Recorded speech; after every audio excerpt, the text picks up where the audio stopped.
This is Dr. T. Lakshmi discussing you about the solo proprietorship as well as the partnership business entities as a part of business economics and financial analysis. Solo proprietorship. Solo means a single person who is going to be start the business entity and who is going to take the responsibility of running that business entity is called as the solo proprietorship. It refers as the person who is an incorporated. So that is no authority is going to be approving that establishment of that business entity, and the owner plays a key role in development and running of the business activities, and he is liable to pay his own profits for the income generated, and he has to pay the taxation for the business. In every business organizations, solo proprietorship is a key important one, because in most of the countries the maximum portion of the business entities are belongs to solo proprietorship, as well as to reach the products to the end customer based on the benefits that are providing by the manufacturer.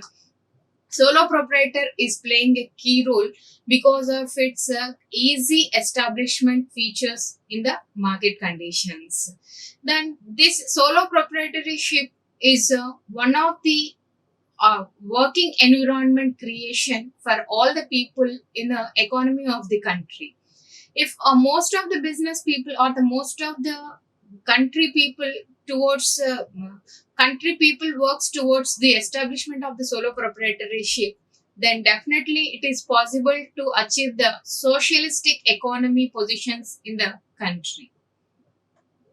If we observe the key factors of this solo proprietorship, a person who starts the business entity, that to a single person, and that business entity types of is unincorporated. Unincorporated business means no need of special requirements and special permissions to start such kind of the business entities is one of the key factors of this solo proprietorship, as well as it is due to the lack of this governmental control and governmental involvement in the establishment as well as in the dismantling of this kind of the businesses. Owners feel comfortability in establishment of such business organizations. These are all end ups with restructuring of liability legal corporation agreements, so to have the expansion of the business activities. If we take the example of that, so suppose Lily wants to make a lemon soda shop. If she has an idea and she feels that that product can get the maximum customer share in the market or in the particular locality, then she can start that particular business by finding out the location. Let us say she is residing in her residency. Near to that residency, she has opened a lemon soda shop by acquiring some of the employees as their friends or some of her known things. She has started that business, and she is doing well, she is selling well, and she is getting the profits. In meanwhile, the corporator near to that particular shop has asked her to give the funds for the development of the roads and localities in that particular shop locality. Then she has to donate, or she may not to donate. She may donate or may not donate to that one. That is her personal thing. But for the income generating to the Lily, she has to pay the income tax, just like how the employees are all paying the income taxes. The Lily will also pay the same income tax for the income generating with that particular shop. Someday, if the fire accident has occurred to that particular shop, then the risk which is taken by the loss which is incurred in that particular fire loss will be taken by the Lily, and she is only the whole and sole responsibility. If she has done the insurance, she can claim for the insurance. If she has not done, if she has the more profitables, then she can again renovate, or if she doesn't in a position to start the business again, she can go for another business or an employment. So that much of comfortability is there in this solo proprietorship. If we see the facts involved in this solo proprietorship, the owner is the complete control over the profits as well as the investments in the business. He is the whole and sole responsible person to invest the funds or to expand the business activities or to control the investments and as well as to enjoy the profits. And he is also the responsible person to get the losses are also from the business organization. And the second fact is the owner's personal finance and the business finance are all same. There is no separation between the owner as well as the organization. If any person has to contribute the funds to that business, then they won't see the business expansion, business growth into the consideration. They'll see the credibility of the person. So that's why the owner's personal finance or the business finance both will comes under the same category. Even if the business has grown and the person is due to his personal activities, if he is unable to repay to that one, he has to repay by selling of that organization. Then even if the business get the loss personally, if he has any personal assets with him, he has to repay by selling the personal assets belongs to the owner. So that is the risk taking by the owner is very not limited. It is unlimited factor regarding the investment activities. And most of the businesses in US, that is in the developed countries, are belongs to most profession. That is 80% of the businesses are belongs to the solo proprietorship. In India, the nearly 60 to 70% of the businesses are all belongs to solo proprietorship. In any country, if we take the examples of any developed countries, most of the developed countries portion or the business activities belongs to solo proprietorship, and the next 60 to 70% of the solo proprietorships are having by the developing countries. Underdeveloped countries mostly relying on public enterprises or the private enterprises. The participation of the solo proprietorship is very less in that underdeveloped countries. If we observe the features of the solo proprietorship is depends on the single ownership. So they need not to share any profits. At the same time, they are also the responsible person to share the losses of that particular business. And here, one man's capital is going to be investing in the business, and that too, his responsibility towards that capital is unlimited. Means, if any profits occurs, he will only enjoy, and if any losses occurs, and that too, for example, by investing 10 lakhs, if he has started a business, and in this 10 lakhs, the owner's equity is 4 lakhs, 6 lakhs he has taken from outside. The business get lost. Then the repayment of 6 lakhs, for that repayment of the 6 lakhs, the owner's other properties like land, buildings, and or any other bank balances, everything is to be attached by that creditor who has given finance to this solo proprietorship. The solo proprietor can't avoid that he got the losses. That's why he is unable to pay that debts to the creditor because his responsibility is unlimited.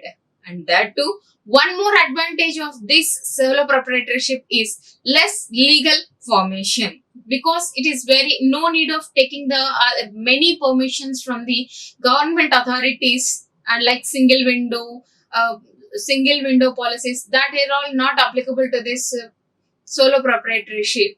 And the control over the business is also vexed with one person. No need to consult with any other persons in taking of any decisions regarding the business activities. These are all the features of solo proprietorship. So, if we see this investment procedures of this solo proprietorship, if a solo proprietor is decided to start any business activity, then he can approach this third party lender. So that like any bank or a family or a friend, that third party lender can transfer the funds to this creditor based on the owner's personal liability for the company's debts. So the entire liability here in the business is belongs to owner's liability only. Then if the solo proprietor invest into the business, so owner's personal invest, the whatever the business amount investing into the business, that he has to treat it as the owner's personal investment only in the business.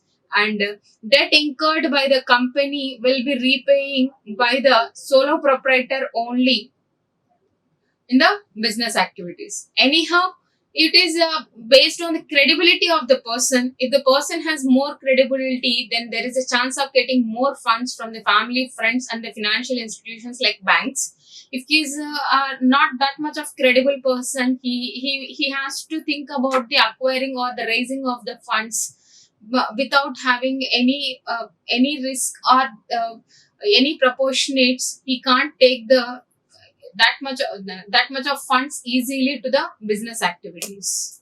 These are all the advantages to the solo proprietorship, like easy to start, less control for the formation, and business secrecy can be easily maintained because one person is going to be running the business, and distribution and use of the profits can be for one person only. Controlling of the business is very easy, and less governmental regulations, and less income tax. That is, income tax for the person only it will be applicable, but the business income, it is not, the income taxes are not applicable. And easy to close the business are also. These are all the advantages of the solo proprietorship. Like the advantages, the solo proprietor is also has the disadvantages too. Like, this is the unlimited liability position by the owner. If any losses will occur, he is only the responsible person to repay all those debts. And limited sources of funds. It is based on the owner's credibility, but not based on the business credibility. Even if the business is growing, and if the owners doesn't have that much of faith on the family and friends as well as in the financial institution, he may not be able to raise that much of funds for the business organizations. And that too, a single person is going to be running the business, means the limited skills will be applicable to the business activities. And most of the solo proprietors are ending after the death of that person, and that's why it is a lack of continuity of the business activities. And most of the solo proprietorship in middle of that one, if they wants to move from that particular locality to the another locality, they are selling their business activities. And the lack of qualified employees, mostly the unskilled labor are only using in the solo proprietorship, and the burden of losses is vexed with one person. These are all the disadvantages of the solo proprietorship. If we see the establishment procedures for the solo proprietorship, to start any solo proprietorship, certain documents are all required, like Aadhaar card, PAN card, bank account, registration office proof, as well as the electricity bills, address proofs, etc. are required for the establishment of the solo proprietorship. Then he has to registered with MSME organization, that is micro, small and medium enterprises. And generally solo proprietors will comes under this small scale industries or the micro industries, where most of the solo proprietorship investment is not more than 10 lakhs rupees. So they'll comes under the small or micro businesses in India. And the Shop and Establishment Act license they have to get from that MSME organization.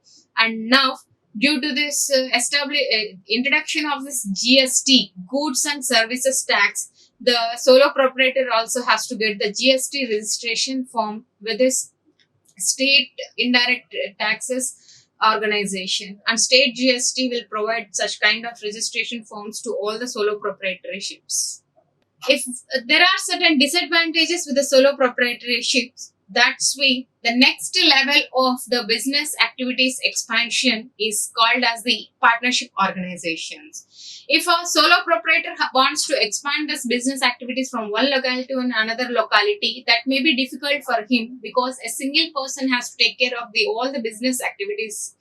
Instead of that one, if he combines his business activities with his known friends or the family or the people who are coming together to work with him to the business expansion or for the profitable sharing, then that organizations will be comes under the partnership organizations, because these are all the association of two or more persons. Anyhow, more means as per the Partnership Act 1956, only a maximum of 20 partners are all allowed for the partnership businesses as of now.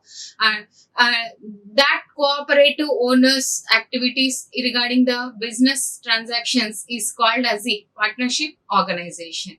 The success of partnership is depends on the mutual agreement and coordination and cooperation among the business members, and how well they are all adjusting and how well they are all coordinating and cooperating in accommodating and appreciating the each other's work is the main base for the successfulness of partnership organizations, because they have some visions, policies, and the strategies to execute them successfully. There must be a good relationship is required among the partnerships. If we see the key factors of the partnership organization, it is an agreement between two or more people to oversee the business operations and the share the profits and liabilities. They won't not only shares the profits, they also shares the responsibilities towards the business activities. And in general, partnership company, all members share both profits as well as the liabilities. And like doctors, lawyers, and they'll generally forms these partnership organizations, and the tax benefits to the partnership when compared to the corporation. So if it is a limited liability company, corporate tax is separate and income tax is separate, but for the partnerships, again the tax is applicable to the based on the income generating by the partners, and a slight or very less income taxes are all applicable to the business activities. Key facts is again includes two or more persons and co-ownership and business for profits. So that is the benefits of this partnership organizations. And the features, once if we observe, more than one member is going to be controlling the business activities. That is the first feature. And but here it is also the unlimited liability responsibility is taken by the group of people. In the solo proprietorship, one person has taken that responsibility. In this partnership, more than one person, that like all the partners are all responsible for the funds which are incurring to the business, and based on their investment proportion, they are going to be sharing the profits and losses. There is no rule that every person has to invest equally, but if it is a joint stock company, the people has to invest equally. In the partnership, it is not required. For example, if 10 crores are required to start a business, a single person can invest 9 crores, and 1 crores might be shares by the four other partners. So there is no need of equal proportionate of investments in the partnership organizations, and based on their investments only the partners will share the profits as well as the losses of that business.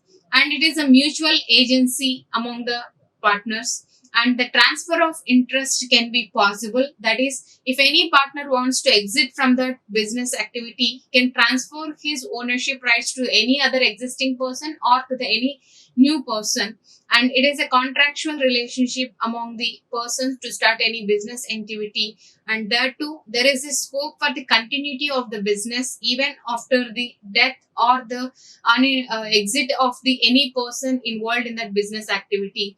And voluntary registration is one of the features of this partnership, because no person is forcibly adding to start the business, and voluntarily the people can come and they can start that partnership organization.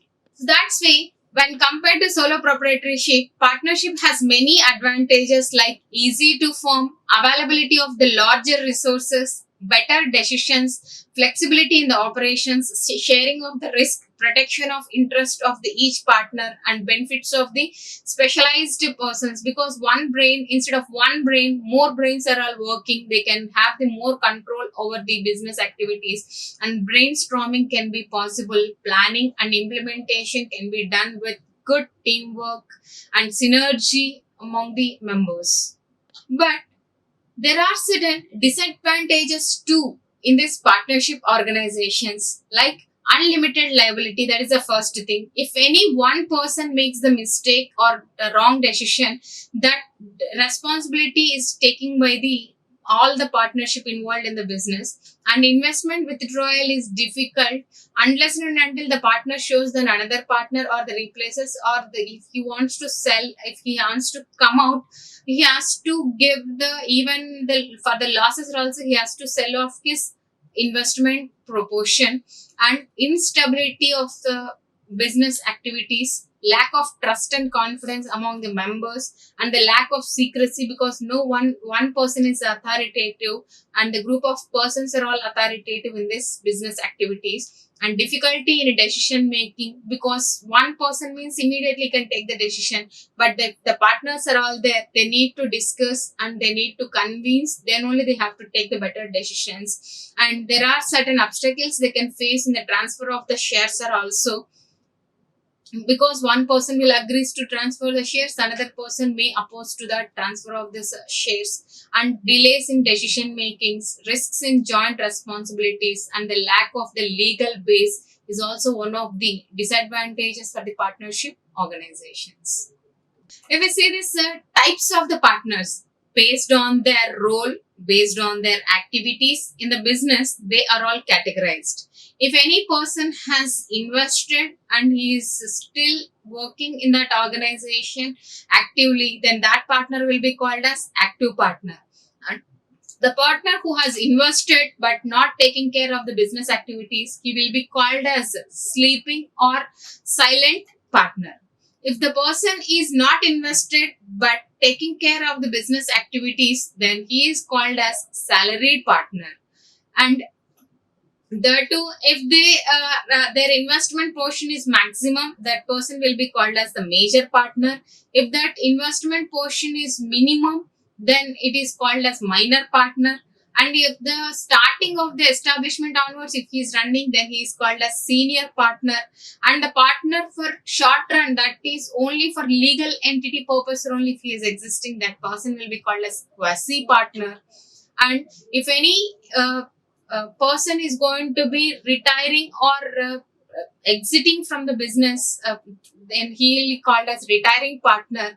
And that partner replacing by the new person, that new person will be called as new partner. And the person who has died in the while he is acting as a partner in that business, he will be called as dormant partner. And the nominal partner means, because that person who has died, if the partner has died, he is called as a dormant partner. After his death, his nominee will come, like his wife or his elder son, like any person will be replaces with that as per the nominee represented by this person who has expired. That partner called as the nominal partner. And minor as a partner means the person who has not achieved 18 years of the age and who is under the guardian help, also can have the investments in that business organization. That person is called as minor as a partner. So like this, there are various types of the partners and their roles and responsibilities will be clearly mentioned in the partnership businesses. To start any partnership organization, they need to recruit prospective partners. That is, an association of the people has to come together first. Then they can apply for the partnership in the nearby registration offices and administer the partner registration.